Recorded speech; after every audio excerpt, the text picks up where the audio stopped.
America में Donald Trump ने Iran को सीधी वार्निंग दी है। अगर डील नहीं हुई और सीजफायर वायलेशंस कंटिन्यू रहे तो ईरान को भारी नुकसान झेलना पड़ेगा। ईरान में प्रेसिडेंट मसूद पेजेश्कियन ने कहा है कि ईरान जंग नहीं, अमन चाहता है। उनका कहना है कि ईरान सिर्फ अपनी हिफाजत के लिए अमेरिका और इजराइल के अटैक्स का जवाब दे रहा है। येमन में हूथीज ने वार्निंग दी है कि वो रेड सी शिपिंग को टारगेट करने के लिए तैयार है और इजराइल पर अपने अटैक्स जारी रखेंगे। स्पेन में प्राइम मिनिस्टर पेड्रो सांचेज ने कहा है कि स्पेन यूरोपियन यूनियन से इजराइल के साथ अग्रीमेंट सस्पेंड करने की डिमांड करेगा, क्योंकि इंटरनेशनल लॉ वायलेशंस का इशू बढ़ता जा रहा है। इंडिया में इंडियन रिफाइनर्स अब चाइनीज युआन के थ्रू आईसीआईसीआई बैंक की मदद से ईरानियन ऑयल का पेमेंट कर रहे हैं, जो टेम्पररी यूएस सैंक्शंस वेवर के अंडर हो रहा है। नॉर्थ कोरिया ने मल्टीपल बैलिस्टिक मिसाइल्स लॉन्च किए हैं, जिससे पूरे रीजन में टेंशन बढ़ गई है। अमेरिका और जापान इस सिचुएशन को क्लोजली मॉनिटर कर रहे हैं।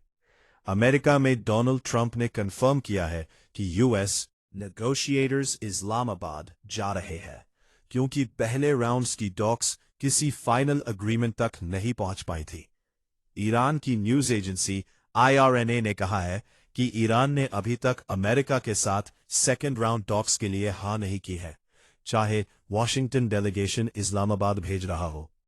पाकिस्तान ने इस्लामाबाद में सिक्योरिटी और भी टाइट कर दी है, क्योंकि पॉसिबल यूएस ईरान टॉक्स के चलते की लोकेशंस पर पुलिस प्रेजेंस काफी बढ़ा दी गई है। सऊदी अरेबिया में फॉरेन मिनिस्टर फैसल बिन फरहान अल सऊद ने अजीत डोवाल से रियाद में मुलाकात की, जहां रीजनल इश्यूज और कोऑपरेशन पर बात हुई। रशिया ने यूक्रेन पर स्ट्राइक्स करके सिविलियंस को निशाना बनाया, जबकि जवाब में यूक्रेनियन फोर्सेस ने रशियन ड्रोन फैसिलिटी पर अटैक कर दिया। यूएई में रीम अल हशीमी ने कहा कि यूएई पर 2800 से ज्यादा मिसाइल्स और ड्रोन्स अटैक हुए, जिनमें ज्यादातर सिविलियन इंफ्रास्ट्रक्चर को टारगेट किया गया। टर्की में फॉरेन मिनिस्टर हाकान फिदान ने कहा कि अमेरिका और ईरान दोनों टॉक्स के लिए रेडी लग रहे हैं और सीज फायर को एक्सटेंड करना जरूरी है।